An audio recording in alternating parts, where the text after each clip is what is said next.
I moved into the small house on Caldwell Lane, seeking quiet. And for 8 months, that's exactly what I had. The house was a simple 2-bedroom rental with an unfinished basement that I used only for storage, accessed by a plain white door in the kitchen. I never gave the basement much thought until one October night when I woke up suddenly at 3:15 a.m. to the sound of that door closing. It wasn't a slam, but a soft, deliberate click, as if someone had gently latched it from the other side. Though I tried to rationalize it as a draft from a cracked window, I found the door not only closed, but locked from the kitchen side, despite having no memory of locking it myself. The phenomenon repeated 6 nights later at the exact same time. Each morning following my attempts to leave the door open as a test, I would find it shut and locked by 7 a.m. My landlord's handyman confirmed that the door's hinges were level and its swing direction made it physically impossible for a draft to pull it shut. Realizing that muscle memory wasn't to blame, I decided to set a trap using a small piece of masking tape stretched across the door in the frame late one Wednesday night, desperate to prove to myself that I wasn't losing my mind. At 3:17 a.m., I woke up again and walked to the kitchen to find the masking tape torn perfectly in half. I didn't open the door. Instead, I retreated to my bedroom, locked myself in, and waited for morning to call the police. When the officers arrived and searched the dark corners of the basement, they discovered a hidden living space behind a stack of old boxes and my broken treadmill. There was a sleeping bag that didn't belong to me, a water bottle, some food, and a book. Clear evidence that someone had been living beneath me the entire time.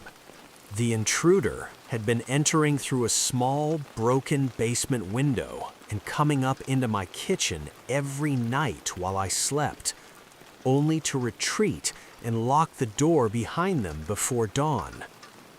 They were never caught, and although the police installed a heavy double-sided deadbolt, the sense of security I once cherished was permanently shattered.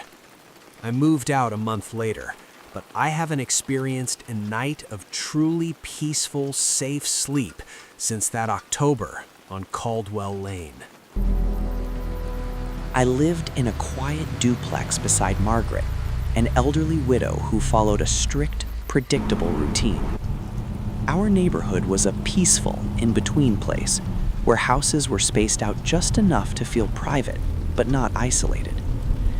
One cold March night, I woke up at 3 a.m. for no clear reason and noticed through my curtains that Margaret's porch light was on.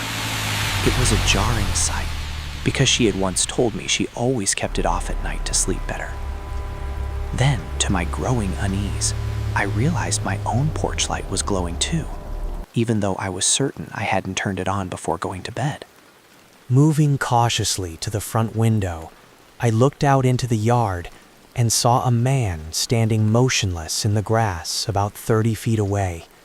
He was just a dark shape in the cold blue night, facing my house with his hands at his sides, perfectly still. I stepped back slowly, trying not to alert him, and immediately called 911. While the dispatcher kept me on the line, I watched from a side window as Margaret's front door creaked open just a few inches. I could see the pale blur of her face in the gap. She was awake, watching the same silent figure from her side of the duplex. The police arrived within 10 minutes, but the man had already vanished into the darkness. While searching the perimeter, officers found a series of shoe impressions in the soft mud directly under my bedroom windows, suggesting that someone had been walking the length of the house and pausing to look inside. The next morning, a shaken Margaret told me she had heard footsteps on the gravel at 2:30 a.m. and turned her light on, hoping to scare the intruder away. It was then she confessed that she had seen him standing in that same spot twice before over the past 2 weeks. Margaret had stayed silent those previous nights because she had convinced herself she was just dreaming, but the reality was far more chilling. The man had been watching us in the dead of night, knowing exactly when we were asleep and how to move without being caught. I installed cameras and window locks 3 days later, but the psychological impact remained. I often think about my grandmother's warning that a neighbor's light in the middle of the night means they heard something, and I realize now how lucky we were that Margaret finally decided to flip that switch. Following Dana's urgent advice, I grabbed my keys and slipped out the back exit of the bedroom, locking myself in my car in the driveway until the police arrived 22 minutes later. The officers found the front door unlocked, even though Dana had a strict habit of triple checking it, and I hadn't used that entrance in over a week. As they searched the house, the music stopped. On a bookshelf in the living room, hidden behind a row of paperbacks, they found a cheap, prepaid burner phone that had been set to play music on a specific timer. The phone wasn't Dana's, and its presence suggested that someone had been entering the house long enough to hide it and set a schedule.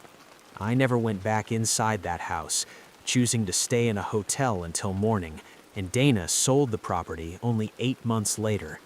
We never discovered who placed the phone there or what its purpose was, whether it was meant to mask the sound of movement or simply to test if anyone was home. Some questions are truly worse with answers, and the mystery of who was in that house with me remains a shadow I can't shake. While house-sitting for my cousin Dana at her isolated rural home, I settled into a comfortable routine of caring for her 2 cats and enjoying the heavy silence of the countryside. The first week passed without incident, but on the 9th night, everything changed. I had gone to bed early, only to be jolted awake at 3:02 a.m. by a faint, tinny sound drifting up from the floor below. It was instrumental music, playing softly and rhythmically, like a melody coming from a small speaker or a phone. Standing at the top of the stairs, I listened as the music played from the living room, not the kitchen where I had left a Bluetooth speaker. My heart sank when I saw both of Dana's cats sitting motionless at the staircase landing, their eyes fixed at the darkness below, as if they were watching someone I couldn't see. I retreated to the bedroom, locked the door, and called Dana. She confirmed with terrifying calmness that she had no devices in the house set to a timer, and that her only speaker was locked to her phone, which was hundreds of miles away with her.